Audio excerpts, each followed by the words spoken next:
পানি ধরে আর সেইটা গ্লাস ভরতে যদি আমি ট্যাপ ছেড়ে আমার ঘড়ি দেখে দেখি যে মনে হয় 5 সেকেন্ড লাগে, তাহলে ওই ভলিউমকে ওই সেকেন্ড দ্বারা ভাগ করলে পাওয়া যাবে না ডিসচার্জ? জি স্যার। হ্যাঁ, এই তো ভেরি সিম্পল। এটা মাথায় আসে নাই কারো? তাহলে এটা হচ্ছে ডিসচার্জ, যে আমার একটা নির্দিষ্ট জায়গা থেকে বা সেকশনে পার ইউনিট টাইমে কতটুকু ফ্লুইড ফ্লো হচ্ছে। Discharge clear? তারপর আমরা সামনে আগাই। এখন করো যে পাথ লাইন। পাথ লাইনটা হচ্ছে, মনে করো যে একটা চ্যানেল বা একটা পাইপে হচ্ছে ওয়াটার ফ্লো করতেছে, ঠিক আছে? একটা ইন্ডিভিজুয়াল পার্টিকেল যখন ফ্লোয়িং ওয়াটারে যে পাথ ফ্লো করে ফ্লো হয় সেটা হচ্ছে পাথ লাইন। বুঝতে পারছো? যেটা বলতেছে সেকশন অফ পার্টিকেল, যে একটা পার্টিকেল কোন দিকে ফ্লো হচ্ছে সেটা বোঝা যাবে একটা নির্দিষ্ট সময় পর্যন্ত বা একটা নির্দিষ্ট সেকশনে। তুমি তো মনে করো যে ওয়াটার তো ফ্লো হচ্ছে অনেকক্ষণ ধরে বা অনেক লম্বা চ্যানেল ধরে, টোটালটা তো তোমার পক্ষে হয়তো কনসিডার করা সম্ভব হবে না। এই জন্য তুমি বলতে পারো যে 10 সেকেন্ডে একটা নির্দিষ্ট দূরত্ব পর্যন্ত ওয়াটার পার্টিকেলটা কিভাবে মুভ করছে সেটা হচ্ছে পাথ লাইন। যে একটা ইন্ডিভিজুয়াল ওয়াটার পার্টিকেল একটা ফ্লোয়িং ফ্লুইডে কিভাবে মুভ করে, তার যে ডিরেকশন, সেটা হচ্ছে পাথ লাইন। বুঝতে পারছি আমি? আমি ফিগারে পরে আসতেছি, ঠিক আছে? আচ্ছা, আমি এখনই যাই। এই পাশে ফিগারটা দেখতে পারতেছো, পাথ লাইন। জি স্যার। যে মনে করো একটা ফ্লোয়িং, এটা এইভাবে একটা ওয়াটার ফ্লো হচ্ছে, ঠিক আছে? অনেক, এখন এই যে একটা পার্টিকেল বিভিন্ন সময় কোথায় ছিল, সে যেভাবে যে একটা পথ ধরে যে ফ্লো হচ্ছে, সেই ইন্ডিভিজুয়াল পার্টিকেলের তোমার ফ্লো লাইনটাই হচ্ছে পাথ লাইন, ঠিক আছে? আচ্ছা, এখন আবার সামনে আগে আমরা। তারপর হচ্ছে স্ট্রিম লাইন। এটা হচ্ছে তোমার একটা ইমাজিনারি লাইন কল্পনা করা হয়। একটা ফ্লোয়িং ফ্লুইডে একটা ইমাজিনারি লাইন কল্পনা করা হয় এমনভাবে যে তুমি ওই লাইনের উপর যে কোনো জায়গায় যদি টেনজেন্ট ড্র করো, তাহলে ওই ফ্লোয়িং ফ্লুইডের ডিরেকশনটা পাওয়া যায়। এখন ফ্লোটা মনে করো একদিকে হচ্ছে, দিকে হইলেও সবগুলা পার্টিকেল তো সমানভাবে ফ্লো হয় না, এদিকে কিছুটা মুভমেন্ট করে।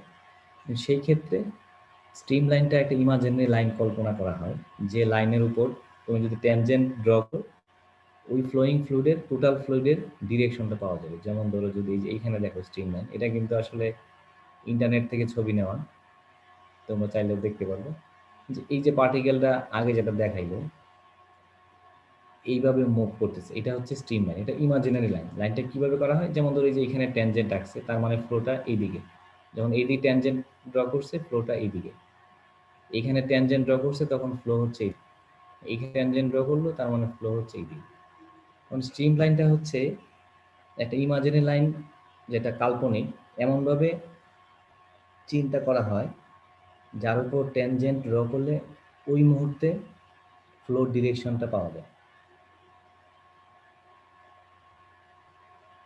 তোমরা যদি কেউ বুঝতে না পারো অবশ্যই কোয়েশ্চেন করবে, ঠিক আছে? কারণ আসলে ভার্চুয়ালি কতটুকু ক্লিয়ার করতে পারবো আমি নিজেও একটু কনফিউজড, তারপর আমি চেষ্টা করতেছি যত পারবে। তবে পাথ লাইন গেল, স্ট্রিম লাইন, তারপর হচ্ছে স্ট্রিক লাইন।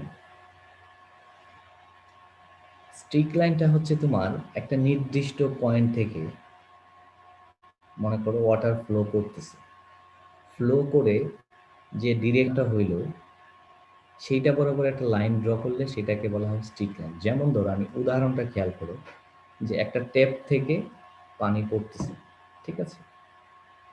তো পানি পড়তেছে নিচের দিকে, যদি ড্রপ বাই ড্রপ পানি পড়ে, এই প্রত্যেকটা ড্রপ বরাবর যদি আমি একটা লাইন ড্র করি, যে লাইনটা হবে সেটা হচ্ছে স্ট্রিক লাইন। কিন্তু এখানে কন্ডিশনটা হচ্ছে কি, যে ড্রপগুলা সব একটা সেম পয়েন্ট থেকে সেম পয়েন্টকে পাস করতে হবে অলওয়েজ। আমি আবার বলি, স্ট্রিক লাইনটা হচ্ছে তোমার এরকম যে লিকুইড বা গুলা যে পাস একটা নির্দিষ্ট পয়েন্ট দ্বারা পাস করা, লিকুইডগুলা পাস করার পরে যে দিকে মুভ করলো সেটা বরাবর একটা লাইন করলে সেটা হচ্ছে স্ট্রিম লাইন। এটা আমি উদাহরণ দিলাম তোমাদের ট্যাপের ক্ষেত্রে। যেমন ধরো ট্যাপ থেকে যদি ড্রপ ড্রপ পানি পড়ে, সেই পানিগুলা বরাবর যদি আমি লাইন টানি তাহলে সেটা হচ্ছে স্ট্রিক লাইন হবে। এমন তোমরা যদি মানে গ্যাসের ক্ষেত্রে চিন্তা করো, তোমরা চিমনি আছে না, তোমরা দেখছো যে বিভিন্ন ইট খোলায় বা যেদিক দিয়ে ধোঁয়া বের হয়, বা মনে করো সাইলেন্সার আছে যারা বাইক চালাও, ঠিক আছে? তো সেইখান থেকে যদি যে ধোঁয়াটা বের হইলো, বের হওয়ার পরে যে সামনের দিক আগাইলো, সেই ধোঁয়া বরাবর যদি আমি একটা লাইন টানি, তো সেটা হবে হচ্ছে স্ট্রিক লাইন। এখানে যেটা মোস্ট ইম্পর্টেন্ট পয়েন্ট হচ্ছে যে একটা যে ফ্লুইড গুলার সাহায্যে আমি লাইন টানলাম, সেটা অবশ্যই সেম পয়েন্ট দ্বারা পাস করতে হবে। যেটা আমি তোমাদেরকে ফিল্ডে দেখাই, এই যে এখানে দেখো যে এইখান থেকে একটা জায়গা থেকে ডাই ইনজেক্ট করা হচ্ছে, মানে হচ্ছে ধোঁয়া বের হচ্ছে। এই যে এই পয়েন্টটা থেকে তুমি কি কারসারে বলতেছো যে এই পয়েন্ট থেকে তোমার ধোঁয়া বের হচ্ছে, ডাই বের হচ্ছে। তো এই বের হওয়ার পরে ধোঁয়াগুলো এইভাবে মুভ করতেছে। তো এই ধোঁয়া যেদিকে মুভ করতেছে সেই বরাবর যদি আমি একটা লাইন টানি, সেটা হচ্ছে স্ট্রিক লাইন। কিন্তু কন্ডিশন হচ্ছে সবগুলা ফ্লুইড পার্টিকেলই এই এক সেম পয়েন্ট দ্বারা আগে পাস করতে হবে। পাস করার পরে যেদিকে মুভ করে সেই বরাবর আমি লাইন টানবো, সেটা হচ্ছে স্ট্রিক লাইন। এই পর্যন্ত বুঝতে পারছো তিনটা? Path line, stream line, Streak line. কার কোনো প্রবলেম আছে?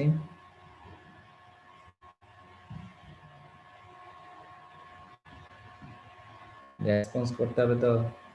স্ট্রিম লাইনটা আরেকবার বলেন স্যার। স্যার স্ট্রিম লাইনটা আরেকটু। স্ট্রিম লাইনটা হচ্ছে তোমার ইমাজিনারি লাইন, যেটা আসলে ফিজিক্যাল ডিস্টেন্স নাই।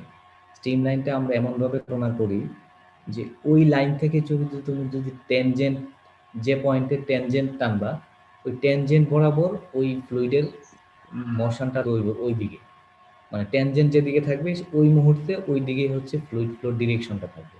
আমি আবার বলছি, স্ট্রিম লাইনটা হচ্ছে, স্ট্রিম লাইন একটা ইমাজিনারি লাইন, কিন্তু স্ট্রিম লাইনটাকে এমনভাবে কল্পনা করা হয়, ওই স্ট্রিম লাইন থেকে তুমি যে কোনো পয়েন্টের ট্যানজেন্ট যদি টানো, ট্যানজেন্ট ডিরেকশন যেদিকে হবে, ওই প্র্যাকটিক্যালি ওই মুহূর্তে ওই ফ্লোটার মানে ফ্লুইডটার মুভমেন্টের ডিরেকশন ওদিকে হবে।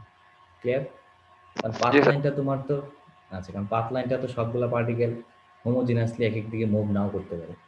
এই জন্য তোমার স্ট্রিম লাইনটাকে এই জন্য কনসিডার করা হয়, এটাকে ইন্ডিভিজুয়াল একটা ডিরেকশনে নিয়ে আসার জন্য।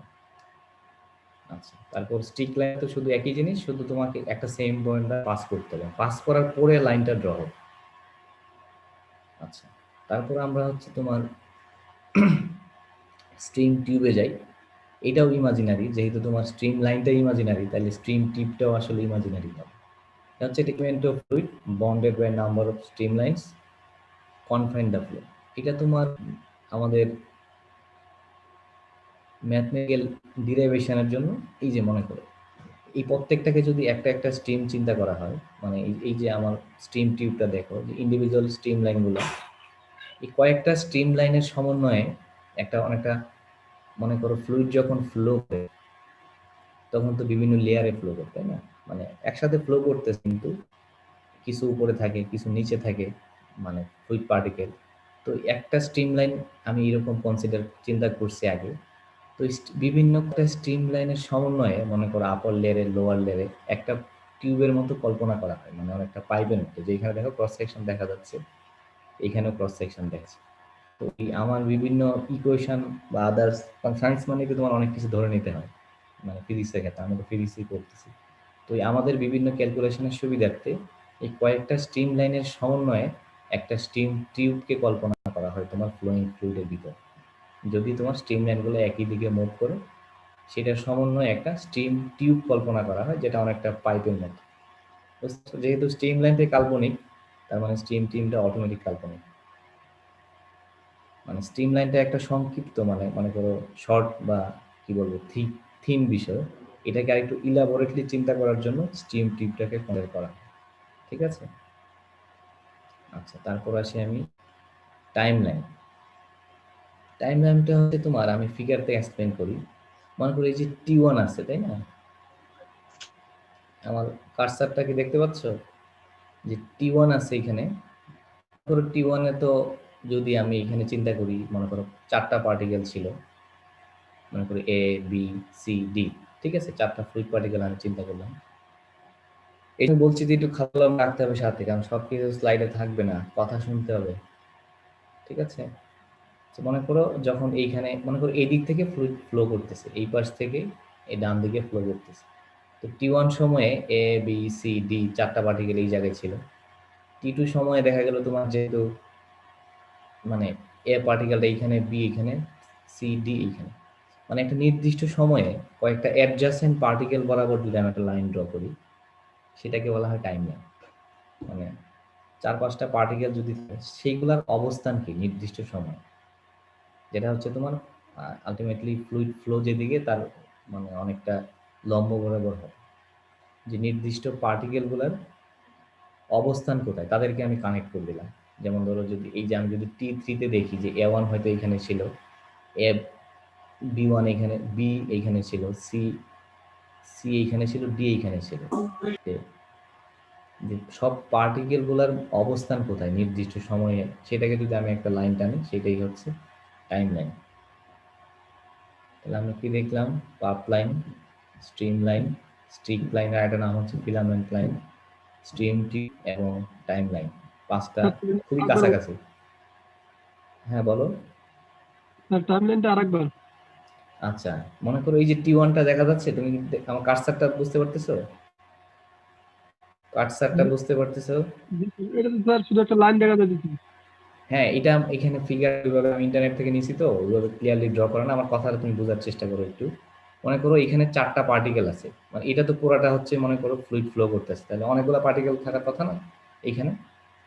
তো আমি ধরে নিলাম চারটা আছে। মনে করো এইখানে A1 আছে, এ আছে, বি, সি, ডি, ঠিক আছে?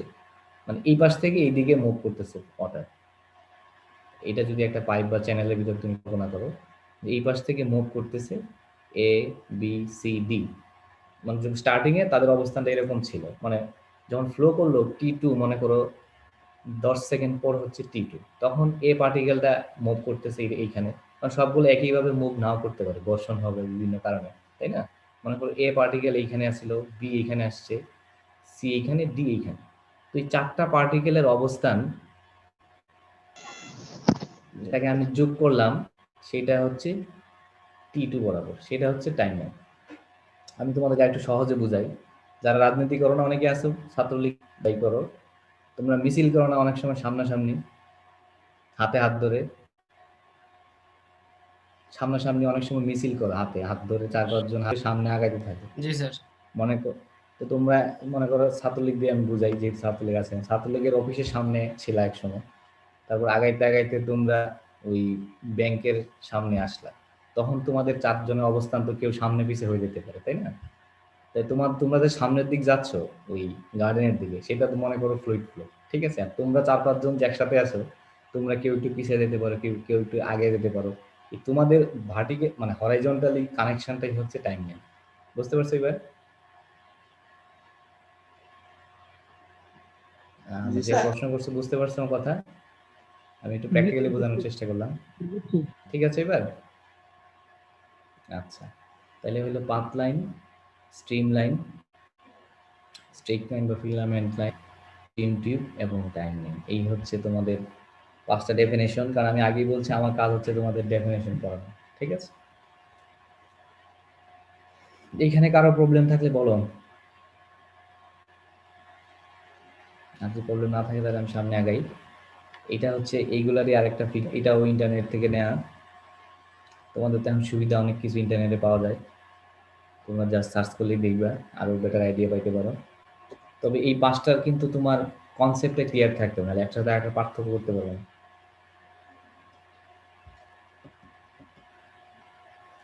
এখন আসি আমরা হচ্ছে ফ্লুইড ফ্লোতে, যে আমরা চ্যাপ্টারের যে নাম ফান্ডামেন্টালস অফ ফ্লুইড ফ্লো। তো এখানে হচ্ছে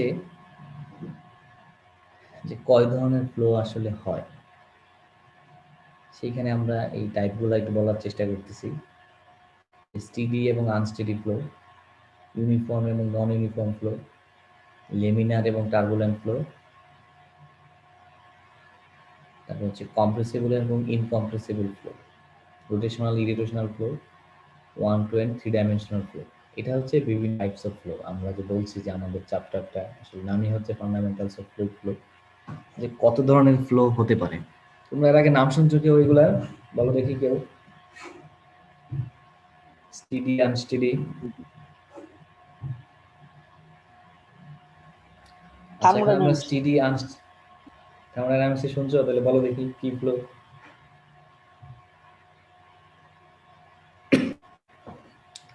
তোমরা স্টিডি আনস্টিডিটা বলো, কেউ বলতে পারো কি ধরনের ফ্লো, বা এটাকে আমরা ডিফাইন করবো কিভাবে? আমি তোমাদেরকে একটা কথা বারবারই বলি যে তোমরা যাই কিছু পড়ো বাস্তবিক প্র্যাকটিক্যাল লাইফের সাথে লিঙ্ক করার চেষ্টা করো, তাহলে কি মনে থাকবে। Steady unsteady, anyone?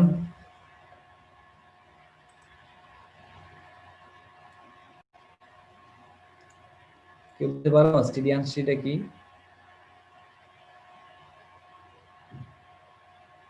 আর কেউ না বললে তো স্যারকে বলতেই হবে নাকি? আচ্ছা, তাহলে আমি সামনে আগাই। স্টিডি ফ্লো হচ্ছে continued quantity of liquid per second constant. এটাকে এক কথায় যদি আমি বলতে চাই কি বলা যায় বলো দেখি, আজকেই করছি।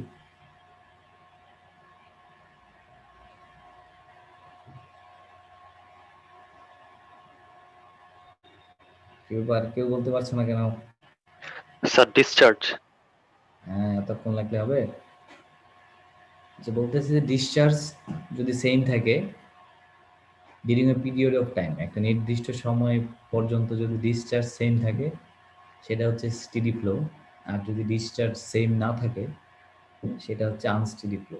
এখন এটার প্র্যাকটিক্যাল উদাহরণ দিতে পারো আমাকে কেউ? তো দেখি চিন্তা করে। স্টিডি আনস্টিডি ফ্লোর কোনো প্র্যাকটিক্যাল এক্সাম্পল দিতে পারো?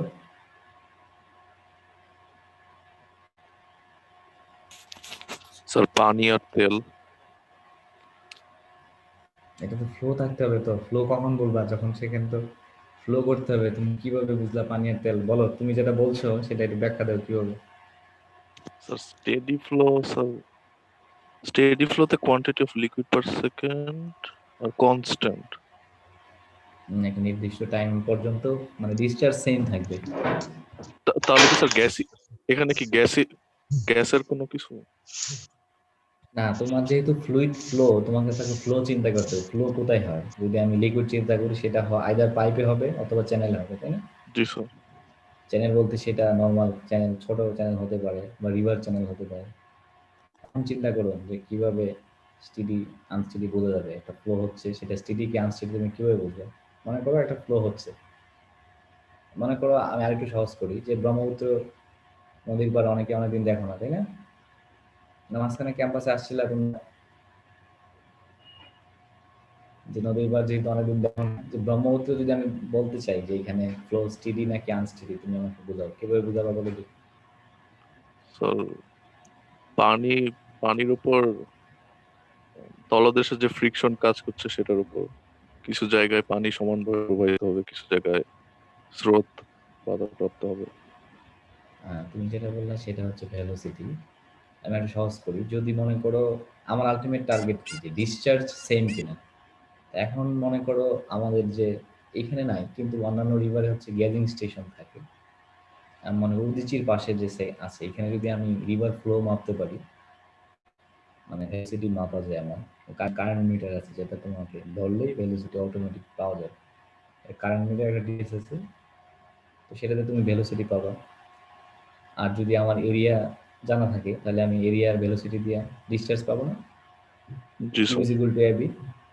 আচ্ছা, তুমি মনে করো 10টার সময় ডিসচার্জ মাপলাম, মানে ভেলোসিটি মেপে একটা ডিসচার্জ পাইলে, তার মানে একটা ডিসচার্জ ভ্যালু তুমি পাইলে।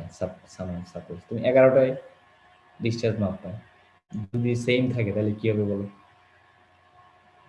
এটা কিন্তু তোমার নিচের লাইনটা দেখো, এখানে বলা আছে যে flow is same during a period of time, মানে হচ্ছে ইম্পর্টেন্ট পয়েন্ট। তুমি জি স্যার। একটা সেকশনে চ্যানেল বা পাইপ, একটা সেকশনে যদি তুমি ডিসচার্জ সেম পাও একটা নির্দিষ্ট টাইম পর্যন্ত, তাহলে সেটাকে স্টিডি ফ্লো বলবে। যেমন ধরো আমি যে উদাহরণটা দিচ্ছিলাম যে উদীচির সেকশনে যদি তুমি 10টা একবার হ্যাঁ বলো, কেউ কোশ্চেন করতেছিল কি? আচ্ছা আমি আগাই। তো 10টায় তুমি ডিসচার্জ মাপলা, সেটা সেম পাইলা। আবার 11টায় মাপলা, সেম পাইলা। আবার 12টায় মাপলা, সেম পাইলা। তার মানে 10টা থেকে 12টা পর্যন্ত সেটা স্টেডি ফ্লো। আবার একটাই মাপলা, দেখলা যে কোনো কারণে মানে ডিসচার্জ চেঞ্জ হয়ে গেল। তার মানে 11টার সময়, একটার সময় সেই ফ্লোটা স্টেডি থাকলো না। বুঝতে পারছো এবার? Steady unsteady. ও তাহলে স্টেডি আর আনস্টেডি ফ্লো স্যার একই লিকুইডের উপর মানে ভিত্তি করবে। হ্যাঁ হ্যাঁ, একই তো। তুমি আলাদা লিকুইড তো না, তুমি একটা ফ্লো হচ্ছে, সেই ফ্লোটা স্টেডি কি স্টেডি অথবা আনস্টেডি, তুমি সেটা জাজমেন্ট করবে। বুঝতে পারছো? জি জি স্যার। একটা ফ্লোয়িং ফ্লুইড, সেটা আইদার গ্যাসিয়াস হোক বা লিকুইড হোক, তো সেইটা স্টেডি কিনা তুমি সেটা বুঝলা। কি গ্যাসি মিলালে গ্যাসিয়াসে মাপা যাবে অয়েল নিয়ে যে সেম কিনা। যদি সেম থাকে তাহলে হচ্ছে সেটা স্টেডি হবে, সেম না থাকলে আনস্টেডি হবে। ক্লিয়ার? জি স্যার। এতে এখানে কি পয়েন্টটা হচ্ছে যে একটা সময়ের সাথে ডিসচার্জের যে সম্পর্ক, একটা নির্দিষ্ট সেকশন ফিক্সড, এক নির্দিষ্ট সেকশনে সময়ের সাথে তোমার ডিসচার্জ পরিবর্তন হচ্ছে কি হচ্ছে না সেটার সাথে ডিপেন্ড করে স্টেডি এবং আনস্টেডি। এটা খুবই ইম্পর্টেন্ট। তোমার স্টেডি উদাহরণ স্যার নদীর যে ফ্লো পাও। যে কোনো ফ্লো, তোমার চ্যানেল ফ্লো হতে পারে, তুমি তো এই দেখে স্টেডি বলতে ফ্লো। পারবে না, তোমাকে মিজার করে বলতে পারে। সাধারণ নদীতে নর্মালি আনস্টেডি হয়, কারণ সেম থাকার কথা না। স্টেডি হবে যদি তুমি কোনো একটা কন্ট্রোল সেকশন থাকে, তোমার একটা নির্দিষ্ট চ্যানেলে নির্দিষ্ট ভেলোসিটি, সেইটা স্টেডি হবে। কারণ নদীতে তোমার ডিসচার্জ স্বাভাবিকভাবে তুমি সেম পাবে না। আচ্ছা, তো মানে স্টেডি আনস্টেডি কিভাবে চিন্তা করা হয় এটা খুবই ইম্পর্টেন্ট, কারণ ফ্লুইড বা ফ্লো ওয়াটার নিয়ে তোমার ওয়াটারের ক্ষেত্রে গুরুত্বপূর্ণ স্টেডি আনস্টেডি এবং ইউনিফর্ম নন ইউনিফর্ম। আমরা আসি পরেরটাতে, ইউনিফর্ম ফ্লোটা কি। এটা হচ্ছে তোমার ভেলোসিটি, আলটিমেটলি ভেলোসিটি। মনে করো আমরা যেটা তোমাকে একটু আগে উদাহরণ দিলাম যে উদীচীর সেকশন, এখানে তোমার এই যে দেখো flow is same at all the sections. এখানে হচ্ছে সেকশনটা হচ্ছে তোমাকে চিন্তা করতে হবে, আগে ছিল টাইম। এখন মনে করো তুমি উদীচীর পাশে একবার ভেলোসিটি মাপলাম, আবার মনে করো এই ফার্স্ট গেটের দিকে ওইখানে দিতে একবার ভেলোসিটি, মানে দুই জায়গায় ভেলোসিটি মাপলো, দুই জায়গায় ভেলোসিটি সেম হয়, সেটা হচ্ছে ইউনিফর্ম ফ্লো। আর যদি না হয় সেটা হচ্ছে নন ইউনিফর্ম ফ্লো, সেটা তোমার চ্যানেলে। আর যদি পাইপ হয়, মনে করো তোমার একটা পাইপ ফ্লো হচ্ছে আমাদের, এখন যেমন অনেক সময় আমরা পানি নিই না, বিভিন্ন জায়গায় পাইপ দেওয়া, এক জায়গা থেকে আরেক জায়গায় মুভ করি।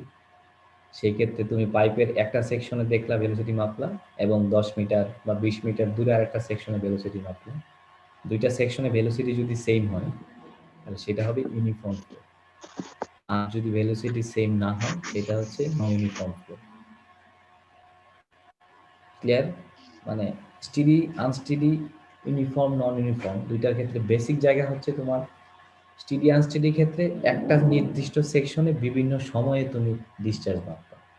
আর ইউনিফর্ম নন ইউনিফর্ম হচ্ছে বিভিন্ন একাধিক সেকশনে একই সময় মাপবা। এটা হচ্ছে পার্থক্য। ধরতে পারছো পার্থক্যটা কোন জায়গায়? ভেরি সিম্পল, কিন্তু তোমরা কেন জানি সবাই এই জায়গাটায় কনফিউজ করে ফেলো। কেউ একজন আমাকে একটু বুঝায় বলো, ইউনিফর্ম নন ইউনিফর্ম, স্টেডি আনস্টেডি, বুঝছো কিনা?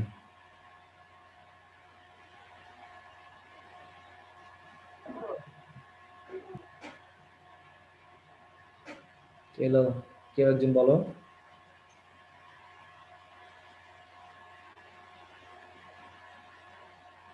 তার মানে সবাই বুঝছো নাকি? কেউ কে আনমিউট করছে বলো।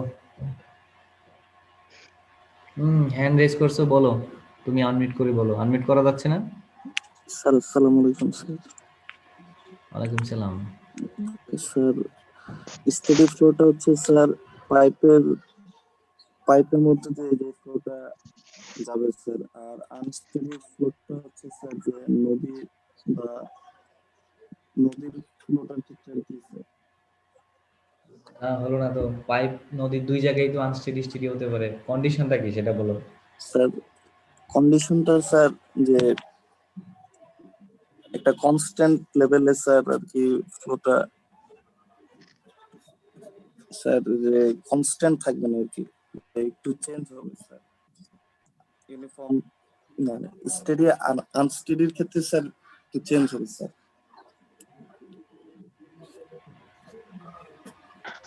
স্যার আমি তোমাকে আবার একটু হেল্প করি। হ্যাঁ বলো, কে বলতে চাচ্ছিলে আবার? স্যার স্টেডি ফ্লোর ক্ষেত্রে স্যার হচ্ছে স্যার একটা কন্ট্রোল সেকশন থাকবে sir, and sir discharge same হবে আমাদের। আর আনস্টেডির ক্ষেত্রে স্যার ডিসচার্জ সেম হবে না, এন্ড কোনো কন্ট্রোল সেকশনও থাকবে না স্যার। কাছাকাছি, কিন্তু আমি আবার তোমাদের একটু সহজ করি। স্টেডি আনস্টেডির ক্ষেত্রে আমাকে চিন্তা করতে হবে একটা সেকশনে, নির্দিষ্ট সেকশন, সে আইদার পাইপ ওর চ্যানেল যাই হোক, বিভিন্ন সময়ের সাথে ডিসচার্জে কি সম্পর্ক। ঠিক আছে, একটা নির্দিষ্ট সেকশনে সময়ের সাথে ডিসচার্জের সম্পর্ক, সেটা পরিবর্তন হচ্ছে কি হচ্ছে না, সেটা হচ্ছে স্টেডি আনস্টেডি।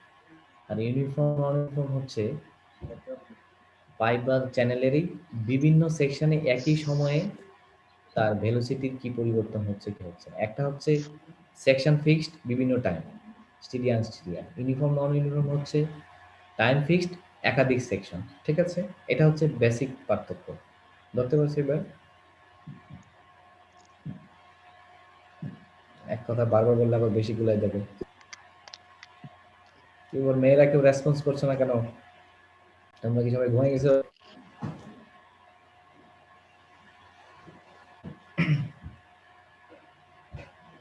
মেয়েদের কেউ বলো, এই দুইটা আবার আমাকে বুঝাও। মেয়েদের পক্ষ থেকে কেউ বলো।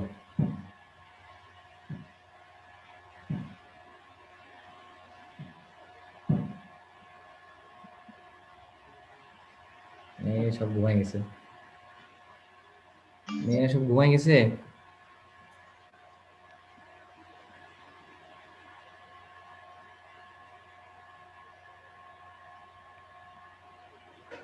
কি ব্যাপার, তাদের সবাই অ্যাবসেন্ট করে দিতে হবে।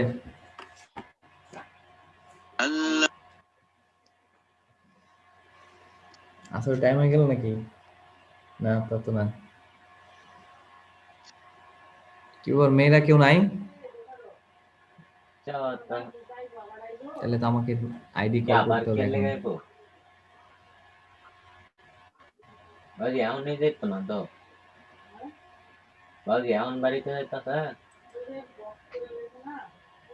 কে কথা বলছো একটু আনমিউট করো।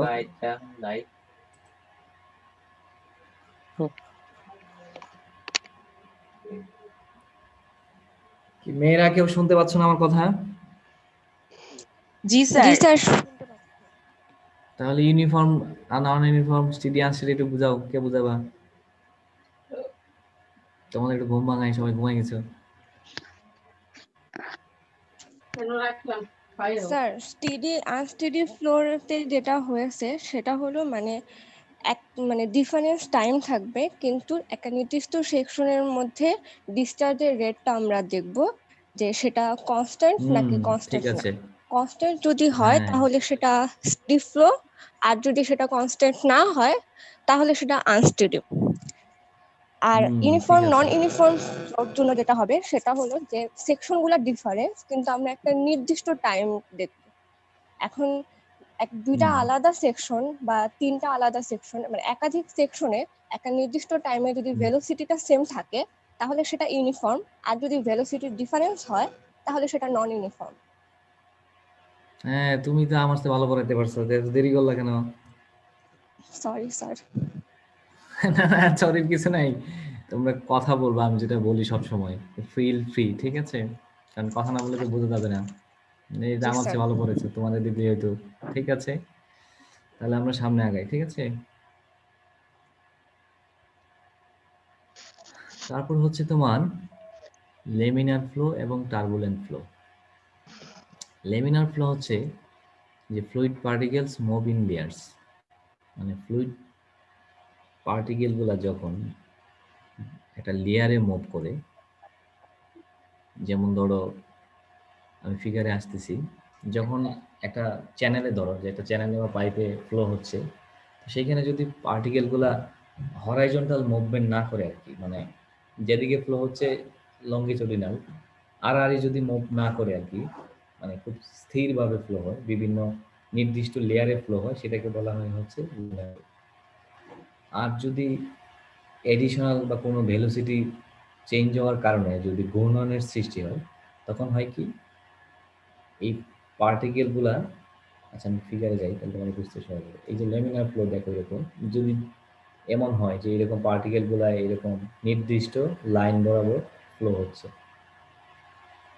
এটা আসলে বাস্তবে খুব কম হয়, কারণ এটা আসলে কন্ট্রোল সেকশন ছাড়া করা যায় না, কারণ এদিক সেদিক মুভ তো আসলে করেই পার্টিকেলকে। তো তোমার আমাদের এক্সপ্লেনেশনের সুবিধার্থে চিন্তা করা হয় যদি ফেলবো এরকম বিভিন্ন লেয়ার বরাবর খুব কন্ট্রোল অবস্থায় যদি এরকম ফ্লো হয়, যেখানে একটা লেয়ার আর একটা লেয়ারকে ইন্টারসেক্ট করে না, সেটা কি হয় ল্যামিনার ফ্লো। আর যদি এরকম হয় তোমার ভেলোসিটি যদি অ্যাবরাপ্ট থাকে, যে একটা একটা ধাক্কা লাগতেছে, মানে লেয়ার এই যে এরকম দেখো যে একটা একটাকে ইন্টারসেক্ট করে ফেলছে, এরকম লেয়ার বরাবর যদি ফ্লো না হয়, এটাকে বলা হয় টার্বুলেন্ট ফ্লো। এরকম কখন হয়, কোনো কারণে যদি তোমার ভেলোসিটি চেঞ্জ হয়, মনে করো একটা কন্ট্রোল অবস্থায় হচ্ছে, কোনো কারণে ভেলোসিটি চেঞ্জ হলো, সেটা হতে কোথাও বাধাপ্রাপ্ত হলে বা এডিশনাল ওয়াটার এড হলে বা সামহাও তার ভেলোসিটি যদি চেঞ্জ হয় বা ঘূর্ণনের তৈরি, তখন হচ্ছে লেয়ারগুলো মেনটেন করে ফ্লো হতে পারে। তোমরা এই ফ্লুইড ফ্লো পড়ার সময় অলওয়েজ একটা পাইপ ফ্লো অথবা একটা চ্যানেল ফ্লো চিন্তা করো না, যে কোনো ডেফিনেশন পড়ার সময়, তাহলে তোমার বুঝতে সুবিধা হয়। এটা যেমন ধরো পাইপ ফ্লো বা চ্যানেল যদি হয়, এরকম যদি লাইন বরাবর হয়, লেয়ার বরাবর, তাহলে এটাকে আমরা বলতেছি ল্যামিনার ফ্লো। এখন বলতেছি টার্বুলেন্ট ফ্লো। এখন এটা তো আসলে তোমার চোখে থেকে বোঝা যায় না, এখন সেটা আমরা কিভাবে বুঝতে পারি, সেটা বোঝার জন্য, কারণ চ্যানেলে সাধারণত তোমার ল্যামিনার ফ্লো হয়, টার্বুলেন্ট ফ্লো ওপেন চ্যানেলে। পাইপের ক্ষেত্রে সাধারণত ল্যামিনার ফ্লো হয়, সেটা তো আমি আসলে চোখে দেখে বুঝবো না। সেটা বোঝার জন্য আমরা এই যে এখানে লিখছি যে রেনল্ডস নাম্বার, একটা নাম্বার, এই রেনল্ডস নাম্বারের সাহায্যে হচ্ছে তোমার আইডেন্টিফাই করা যায় যে হচ্ছে ফ্লোটা হচ্ছে ল্যামিনার নাকি টার্বুলেন্ট। এখন রেনল্ডস নাম্বারটা কি সেটা তোমরা একটু লিখো। আমি একটা ইকুয়েশন বলছি যে R e is equal to V D by nu, ঠিক আছে? লিখছো সবাই? লিখতে হবে কিন্তু। Reynolds number R e equal to হচ্ছে V by V D by nu, ঠিক আছে? ভিটা হচ্ছে ডায়ামিটার অফ দ্য পাইপ, আরেকবার বলুন যে flow. R e is equal to হচ্ছে V D, V D by nu, nu আছে না নিউ, আমরা আগে পড়াইছি ফ্লুইড পড়ানোর সময় জি স্যার। ফ্লুইড ফ্লোতে। তো ভিটা কি, ভিটা হচ্ছে mean velocity of flow in pipe, বুঝতে পারছো? যে mean velocity of flow in pipe, V. আর ডি হচ্ছে ডায়ামিটার অফ পাইপ, ঠিক আছে? আর নিউ হচ্ছে কাইনেমেটিক ভিসকোসিটি অফ ফ্লুইড। সবাই লিখো, এটা আমি ইচ্ছা করে রাখি না স্লাইড, যদি তোমরা ঘুমাচ্ছ কিনা।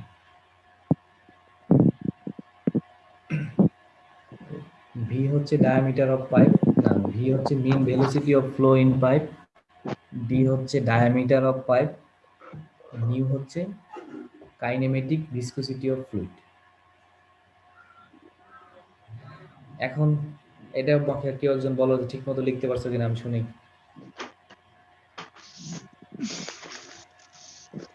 বলো, কেউ একজন বলো।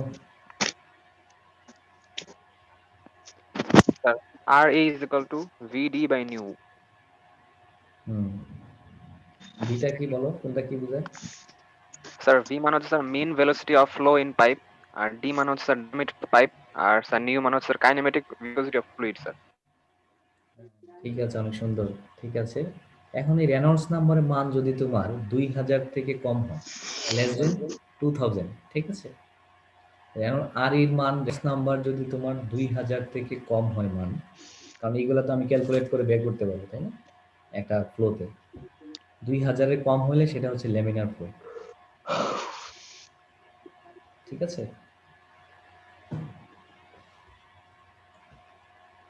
2000-এর কম হয় যদি ল্যামিনার ফ্লো, 4000-এর যদি বেশি হয় সেটা হচ্ছে টার্বুলেন্ট ফ্লো, ঠিক আছে?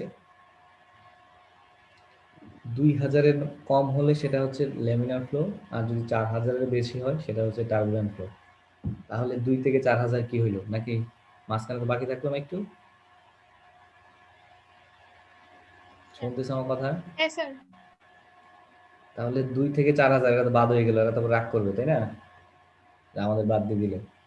তো এর 2 থেকে 4000 রেঞ্জটাকে বলা হয় তোমার ট্রানজিয়েন্ট ফ্লো, ঠিক আছে? Transient flow, TRANSIENT, transient flow, ঠিক আছে?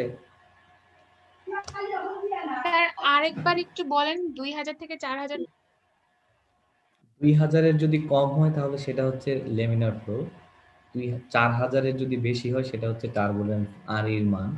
এখন 2 থেকে 4000 এর মাঝখানে যদি হয় সেইটাকে আমরা বলতেছি ট্রানজিয়েন্ট ফ্লো অথবা ট্রানজিশনাল ফ্লো, যাই বলো, ট্রানজিয়েন্ট ফ্লো, ঠিক আছে? TRANSIENT, ঠিক আছে? Transient flow.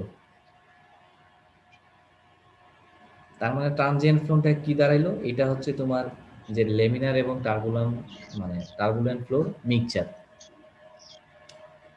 এটা তোমারটা করা হয় এরকম যে ট্রানজিয়েন্ট ফ্লোটা হচ্ছে এরকম যে লেমিনার এবং টার্বুলেন্ট ফ্লোর মিক্সচার, বাট মানে ট্রানজিশনাল ফ্লোর ক্ষেত্রে যে এমন অনেকটা চিন্তা করা হয় তোমার, যেটা ওই পাইপ ফ্লোর সেন্টারে থাকে হচ্ছে টার্বুলেন্ট ফ্লো এবং মানে পাইপের গায়ের কাছে থাকে হচ্ছে লেমিনার ফ্লো, বুঝতে পারছো? আমি আবার বলি যে ট্রানজিয়েন্ট ফ্লোটা যেহেতু মিক্সচার লেমিনার আর টার্বুলেন্টের, তো সেটা পাইপের ক্ষেত্রে ধরা হয় যে সেন্টার থাকে হচ্ছে তোমার পাইপ ফ্লোর সেন্টারে বরাবর থাকে টার্বুলেন্ট ফ্লো, এবং পাইপের পাইপের দেয়াল যেটা বা গা বলো যাই বলো সেটা বরাবর থাকে হচ্ছে লেমিনার ফ্লো যখন ট্রানজিয়েন্ট ফ্লো হয়, ঠিক আছে? এইখানে কারো কোনো কোয়েশ্চেন আছে? আচ্ছা, যদি না থাকে তাহলে তারপর হচ্ছে তোমার কম্প্রেসিবল ফ্লো আর ইনকম্প্রেসিবল ফ্লো। কম্প্রেসিবল ফ্লো হচ্ছে যখন একটা ফ্লো হচ্ছে সেই অবস্থায় যদি তার ভলিউম কনস্ট্যান্ট থাকে বা আলটিমেটলি ডেনসিটি কনস্ট্যান্ট থাকে, সেটাকে আমি কম্প্রেসিবল বলতেছি। না, যদি চেঞ্জ হয় তোমার একটা ফ্লুইডের যদি ডেনসিটি বা ভলিউম চেঞ্জ হয়, সেটাকে বলি আমি কম্প্রেসিবল। চেঞ্জ কিভাবে হতে পারে? যেমন ধরো ফ্লুইড ওয়াটার অ্যাড হতে পারে বা সেখান থেকে রিমুভ হতে পারে সামহাও, যদি চ্যানেল ভাগ হয়ে যায়, তাই না? সামহাও যদি সেটার তোমার ভলিউম চেঞ্জ হয় সেটা হচ্ছে কম্প্রেসিবল ফ্লো, আর যদি চেঞ্জ না হয় সেটা হচ্ছে ইনকম্প্রেসিবল ফ্লো। যেটা আমরা আগে পড়াইছিলাম তোমার ফ্লুইডের ক্ষেত্রে, গ্যাসকে প্রেসার দিয়ে কখনো কম্প্রেস করা যায়, লিকুইডকে করা যায়, যে কারণে সেটা ফ্লুইড আর ইনকম্প্রেসিবল ফ্লুইড ছিল। এটা কিন্তু ফ্লুইড, এটা হচ্ছে ফ্লো মানেই হচ্ছে তোমার মুভিং অবস্থায় থাকতে হবে, তাই তো? তো সামহাও যদি সেটার ভলিউম চেঞ্জ হয় সেটা হচ্ছে কম্প্রেসিবল ফ্লো অবস্থায়, মানে অ্যাড হতে পারে বা রিমুভ হতে পারে। এটা হচ্ছে কম্প্রেসিবল এবং ইনকম্প্রেসিবল। তারপর হচ্ছে রোটেশনাল ফ্লো এবং ইরোটেশনাল ফ্লো।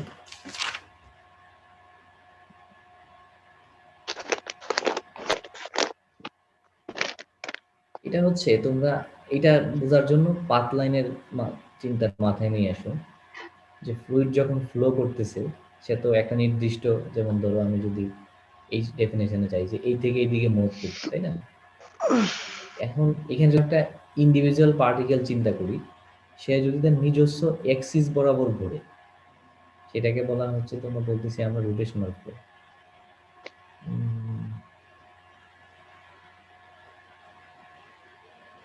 মানে হচ্ছে যেমন ধরো লাঠিম ঘুরে না, লাঠিম দেখছো? তোমরা লাঠিম ঘুরতে দেখছো? যারা গ্রামে ছিল লাঠিম চালাইছে কখনো? এখন এরকম লাঠিমের মতো যদি যখন ফ্লুইড তো একটা নির্দিষ্ট দিক থেকে ফ্লো করতেছে, মনে করো এরকম যদি একটা রাইটে ফ্লো করতেছে, তো সেখানে অনেকগুলো পার্টিকেল আছে। এখন যদি পার্টিকেল গুলা তার নিজের এক্সিস এরকম ঘুরতে ঘুরতে মুভ করে, বুঝতে পারছো? একটা তো সে মনে করো যে এই দিক থেকে এই দিক মুভ করছে, এটা তো নর্মাল মুভ হচ্ছে, পাশাপাশি যদি ওই ইন্ডিভিজুয়াল পার্টিকেলটা তার নিজের এক্সিস বরাবর ঘুরে লাঠিমের মতো যদি নিজে নিজে ঘুরতে ঘুরতে মুভ করে, তো সেটাকে বলা হচ্ছে রোটেশনাল ফ্লো। আর যদি এরকম না হয় সেটা হচ্ছে ইরোটেশনাল ফ্লো। এটা সাধারণত হয় তোমার যখন ফেসবুক চালাচ্ছ, আর এটা সাধারণত হয় যখন তোমার যে লাইন বরাবর, মনে করো এখানে যে লাইন বরাবর যে ফ্লো হয়, এই লাইনগুলোর যখন এরকম টার্বুলেন্ট তৈরি হয়, আসলে এরকম ঘূর্ণনের তৈরি হয়। ঘূর্ণনের কারণে যদি ইন্ডিভিজুয়াল পার্টিকেলগুলো নিজ এক্সিসে ঘুরতে ঘুরতে ফ্লো হয়, সেটা হচ্ছে রোটেশনাল ফ্লো। আর না হয় সেটা হচ্ছে ইরোটেশনাল ফ্লো। তারপর হচ্ছে তোমার 1, 2 and 3 ডাইমেনশনাল ফ্লো। এটা তো খুবই সহজ, তোমরা জানো 1, 2, 3 ডাইমেনশনাল কি। আসলে বাস্তবে সব ফ্লুইড 3 ডাইমেনশনাল। থ্রি বলতে আমরা বোঝাচ্ছি যে এটার লংজিটিউডাল বরাবর চেঞ্জ হয়, আবার ল্যাটারাল বরাবর চেঞ্জ হতে পারে, আবার হাইট যদি চেঞ্জ হয়। 3টা ডাইমেনশন তো বুঝো সবাই, তাই না? একটা লম্বভাবে, একটা প্রস্থভাবে, আর একটা উচ্চতা, তাই তো? তো বাস্তবে সব ফ্লুইড 3 ডাইমেনশনাল। কারণ তোমরা যে নদীর যে ফ্লো দিচ্ছ, ফ্লো দেখতেছো, সেটা অনেক সময় নদী প্রস্থ বরাবর চেঞ্জ হয়, আবার লম্বা কিন্তু চেঞ্জ হচ্ছেই, আবার হাইটও কম বেশি হয়। তো সেটা হচ্ছে 3 ডাইমেনশনাল। কিন্তু ইকুয়েশনের সুবিধার্থে অনেক সময় তোমার আমাদের চিন্তার সুবিধার্থে পাইপ ফ্লোটাকে অনেক 1 ডাইমেনশন হিসেবে চিন্তা করা হয়। পাইপ তো ল্যাটারালি কনস্ট্যান্ট হয় এবং অল্প কিছু মুভমেন্ট হয়, সেটাকে নেগলেক্ট করে পাইপ ফ্লোটাকে হচ্ছে তোমার 2 ডাইমেনশনাল 1 ডাইমেনশনাল ফ্লো হিসেবে কনসিডার করা হয়। আর 2 আর 3 ডাইমেনশনাল আসলে ওইভাবে একদম তুমি যদি স্পেসিফিক ল্যাবরেটরিতে তুমি, মানে আমরা যদি এটাকে ইন্ডিভিজুয়ালি তৈরি না করি, তাহলে খুব বিশেষ পার্থক্য করা যায় না। কারণ হাইট তো চেঞ্জ হয়, আর যদি কনস্ট্যান্ট চ্যানেল থাকে, তাহলে সেই ক্ষেত্রে তোমার প্রস্থ বরাবর মুভমেন্টটা অনেক সময় থাকে না, কনস্ট্যান্ট থাকে, যে কারণে এইটাকে আমরা 2 ডাইমেনশনাল ফ্লো হিসেবে ধরতে পারি। আলটিমেটলি সব 3 ডাইমেনশন, মানে প্র্যাকটিক্যাল ফ্লো যা আছে। তো পাইপ ফ্লোটা 1 ডাইমেনশনাল, এবং চ্যানেল ফ্লো যেটা হচ্ছে ওই ল্যাটারালটা ফিক্সড থাকে, তো সেই ক্ষেত্রে হচ্ছে তোমার সেটাকে আমরা 2 ডাইমেনশন হিসেবে ধরে নিই।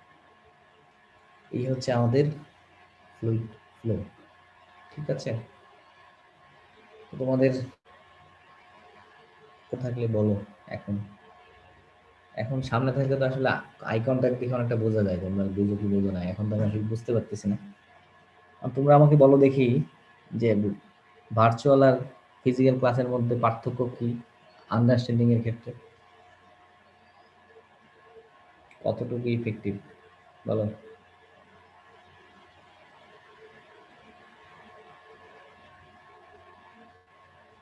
কেউ আর কেউ কথা বলছো না কেন? ঘুমাই গেছো সবাই?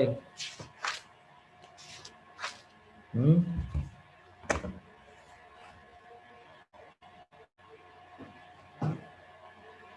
স্যার একটা পজিটিভ দিক বলতে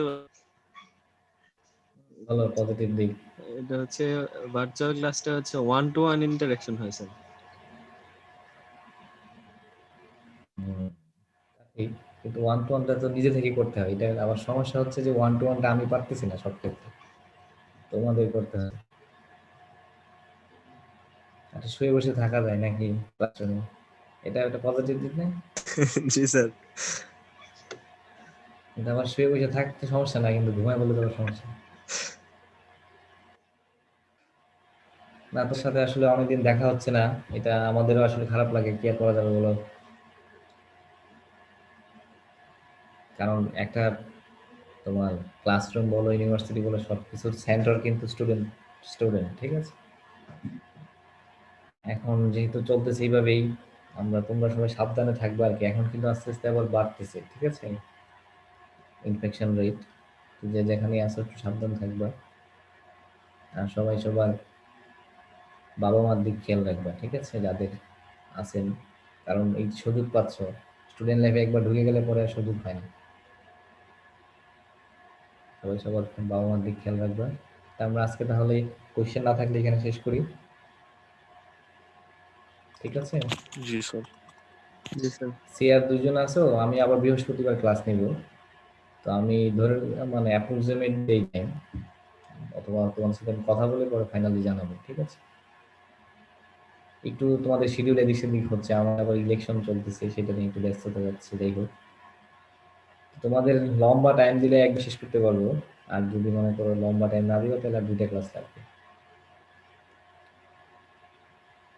তো সেটা তোমরা একটু ঠিক করো। আমার মনে হয় 2টা ক্লাস নেই ভালো। আর আমি আসলে ডিরাইভেশন করাবো তোমাদের নেক্সট ক্লাসে। তো তোমরা এই ডেফিনেশন গুলো আবার একটু নিজেরা দেখবা, ইন্টারনেটে টাইপ দিয়ে দিব। আচ্ছা, তোমাদের একটা মেইল অ্যাড্রেস আমাকে দিও, ঠিক আছে? একটা মেইল অ্যাড্রেস দিয়ে আমি ইমেল দিব স্লাইড। স্যার ঠিক ফান্ডামেন্টাল আছে, তাহলে প্রপার্টিজ এর স্লাইড কি দেওয়া যাবে না স্যার? আগে যেটা করানো হয়েছিল ওইটা তো করোনার আমি আগে। দেই নাই না, ওইটা তো আচ্ছা, দেওয়া মনে হয় নাই নেই না। স্যার। ঠিক আছে, দুটো দিয়ে দিই। হ্যাঁ হ্যাঁ, অবশ্যই দেওয়া যাবে, সব দেওয়া যাবে, কোনো আমার ক্ষেত্রে কোনো রেস্ট্রিকশন নাই, ঠিক আছে?